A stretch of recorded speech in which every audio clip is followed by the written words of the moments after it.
Právě jsme dorazili do Mercedesu Ostrava a jak je zvykem u nás, každé 3 roky jsme měli možnost obměnit v rámci našeho autokonceptu nové vozidlo. A právě proto, tím, že ukazujeme náš autokoncept neustále na sociálních sítích, u nás na seminářích, tak bych vám rád ukázal, jak to dokáže fungovat v praxi.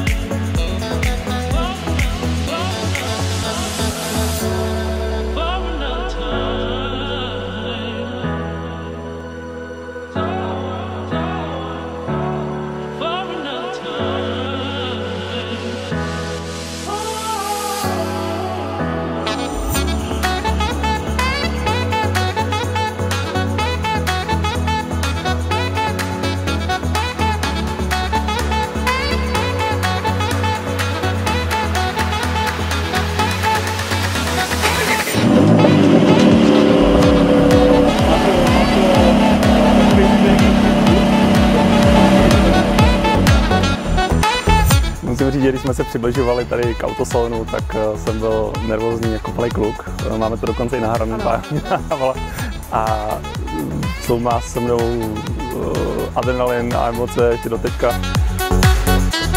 Samozřejmě, jak bývá zvykem, tak na našich pozicích od organizačního manažera výše už je možné auto si i konfigurovat. Výstavní kousek jsme konfigurovali jak dlouho? Několik měsíců, protože přece jenom, když s tím máme jezdit následující 3 roky, tak ať to stojí za to. Je to samozřejmě i odměna za nějakou naší tvrdou práci. A vždycky říkáme, že opravdu, když se u nás přidává firemní vůz, tak je to opravdu v autosalonu, je to úplně nový vozidlo, je to, jak říkám, vždycky s tou mašlí, s tou kytkou a za 3 roky myslím, že nás tady uvidí zase znova.